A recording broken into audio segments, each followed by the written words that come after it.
Assalamualaikum warahmatullahi wabarakatuh. Halo teman-teman semua. Pada video kali ini kita akan membahas terkait dengan konversi berat matang mentah. Jadi terkadang ketika kita melakukan recall, seringkali kita menemukan bahan makanan di mana bahan makanan tersebut tidak terdapat di aplikasi penghitung nilai gizi. Misalkan contohnya, kita melakukan recall, kemudian si responden mengkonsumsi makanan sayur bening bayam. Nah, otomatis ketika kita melakukan recall tersebut, kita akan menanyakan berapa sih berat berat bayam matang ya berarti ya, yang dikonsumsi oleh orang tersebut. Nah, misalkan contohnya adalah 50 gram. Sementara di aplikasi penghitung nilai gizi itu adanya bayam mentah. Sedangkan berat bayam matang dan bayam mentah itu adalah berbeda. Nah, maka dari itu kita harus melakukan konversi berat matang ke mentah. Jadi ketika berat matang bayam itu 50 gram, maka ketika mentah dia beratnya jadi berapa? Kayak gitu. Termasuk juga misalkan kita mau membuat menu. Misalkan kita mau membuat menu bubur nasi ya. Bubur nasi seberat 150 gram misalkan. Nah, tetapi di aplikasi penghitung nilai gizi itu adanya beras, tidak ada bubur nasi, misalkan ya.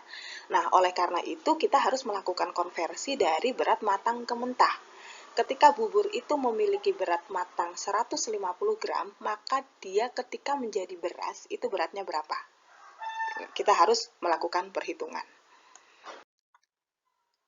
Jadi untuk melakukan perhitungan, kita bisa menggunakan rumus ini. Untuk mengetahui berat mentah suatu makanan, kita bisa tahu dari berat matang dikali faktor konversi. Sedangkan untuk mengetahui berat matang suatu makanan, kita bisa mengetahui dari berat mentah dibagi dengan faktor konversi. Untuk daftar faktor konversinya, kita bisa menggunakan buku ini ya. Ini adalah buku dari Balitbangkes Kemenkes. Kemudian untuk alurnya adalah, misalkan di sini diketahui berat matang atau berat mentah suatu makanan, kemudian kita lihat daftar konversinya di buku itu berapa, ya. Misalkan di buku tersebut ada makanan tersebut, maka kita bisa lakukan perhitungan langsung, ya, perhitungan mentah masak. Nah, tetapi misalkan di buku tersebut tidak ada bahan makanan yang kita maksud, maka kita bisa melakukan pendekatan bahan dan cara pengolahan yang mirip. Nah, misalkan di buku tersebut ada bahan dan cara pengolahan yang mirip dengan yang kita mau, maka kita bisa lakukan perhitungan dengan menggunakan rumus tadi. Tapi misalkan tidak ada, maka kita asumsikan berat matang sama dengan berat mentah. Nah, kemudian terkadang kita bingung ketika kita mau melakukan pendekatan. Nah, untuk bahan makanan ini sebenarnya itu lebih mirip ke bahan makanan yang mana sih? Terkadang kita bingung. Misalkan contohnya itu ikan. Ikan itu ada banyak banget di daftar konversi ini, ya. Itu ada banyak banget. Nah, misalkan contohnya itu adalah ikan kembung ya. Misalkan ikan kembung itu tidak ada di daftar konversi. Terus kita mau menggunakan ikan yang mana sih? Kayak gitu. Misalkan ikan kembung goreng. Nah, di daftar konversi ada beberapa jenis ikan goreng ya. Kita mau menggunakan yang mana? Kita bisa melihat ikan kembung itu spesiesnya tuh apa. Kayak gitu. Spesiesnya apa, lalu kita bisa lihat genusnya tuh apa. Nah, nanti kita bisa melihat dari daftar konversi itu di sini mana yang paling mendekati. Misalkan ada genus yang sama, maka kita menggunakan genus tersebut. Ikan yang memiliki genus yang sama. Tapi kalau misalkan tidak terdapat genus yang sama, kita bisa menggunakan atasnya. Atau bisa juga dengan hal-hal lain yang kira-kira antara ikan A dan ikan B itu memiliki karakteristik yang sama, kita juga bisa menggunakan ya. Itu salah satu bagaimana kita mengasumsikan ini dekat dengan ini, kayak gitu. Berikut ini adalah contoh konversi berat matang ke mentah.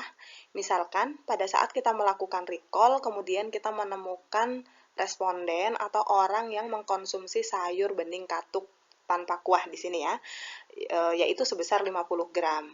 Nah, kemudian kita mau menghitung nilai gizinya. Akan tetapi di aplikasi penghitung nilai gizi ternyata tidak ada sayur bening katuk atau katuk rebus atau itu tidak ada misalkan. Nah, adanya hanya katuk mentah.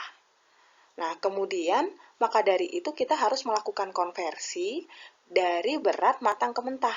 Sebenarnya kalau katuk matang ini 50 gram, berat mentahnya itu berapa sih? Kayak gitu. Nah, ternyata di buku konversi itu tidak ada sayur katuk, adanya sayur bayam dan beberapa sayur lain. Kemudian kita pilih yang mendekati dengan sayur katuk. Misalkan contohnya di sini adalah yang paling mendekati sayur katuk adalah sayur bayam atau bayam rebus dengan faktor konversi 1,1. Maka kita bisa menghitung berat mentah dari daun katuk ini adalah 50 kali 1,1, yaitu 55 gram. Nah, nanti pada saat menghitung nilai gizi, 55 gram ini yang kita masukkan di aplikasi. Karena tadi ya, di aplikasi ternyata nggak ada berat matang katuk, adanya berat mentah. Jadi mau nggak mau kita harus melakukan konversi tadi. Kemudian contoh yang kedua adalah konversi dari berat mentah ke matang. Misalkan terdapat beras seberat 30 gram. Nah, ketika beras tersebut akan dimasak menjadi bubur nasi, kira-kira akan menghasilkan berapa gram bubur nasi sih? Kita bisa lihat ke buku faktor konversi. Bisa dilihat bahwa faktor konversi dari bubur nasi itu adalah 0,2. Jadi kita bisa mengetahui kira-kira berat matang setelah menjadi bubur nasi tersebut itu kira-kira berapa, yaitu 30 dibagi 0,2 dan menghasilkan 150 gram bubur nasi. Jadi beras 30 gram dapat menghasilkan 150 gram bubur nasi. Kemudian contoh berikutnya adalah untuk konversi bahan makanan siap saji atau makanan jajanan. Nah, untuk konversi makanan siap saji atau makanan jajanan ini harus diuraikan terlebih dahulu komposisi bahannya. Baru kemudian dikonversi dari mentah ke matang atau sebaliknya dari matang ke mentah. Nah, untuk mengetahui komposisi dari bahan makanan siap saji atau makanan jajanan tersebut, kita bisa menanyakan komposisi bahannya dan beratnya kepada anggota rumah tangga, jika dibuat oleh rumah tangga ya, pada saat recall, atau bisa juga dengan menanyakan komposisi bahan dan berat kepada penjual, jika makanan tersebut itu membeli, atau bisa juga dengan memperkirakan uraian bahan makanan dan beratnya dengan menggunakan resep makanan siap saji dan jajanan. Jika kita tidak bisa bertanya kepada anggota rumah tangga atau tidak bisa bertanya kepada penjual. Misalkan contohnya di sini adalah tempe goreng tepung ya. Tempe goreng tepung yang beli di warung beratnya itu adalah 40 gram. Kemudian rincian bahannya berdasarkan hasil penimbangan adalah ada tepung terigu sebesar 10 gram, kemudian tempe 25 gram dan minyak goreng 5,6 gram. Minyak goreng ini kira-kira bisa kita dapatkan dari konversi minyak goreng. Nah, kemudian kita bisa lihat di sini ternyata untuk terigu itu tidak ada konversinya untuk mentah matang. Kemudian untuk tempe itu adalah 1 dan untuk minyak goreng itu tidak ada konversi untuk mentah matangnya.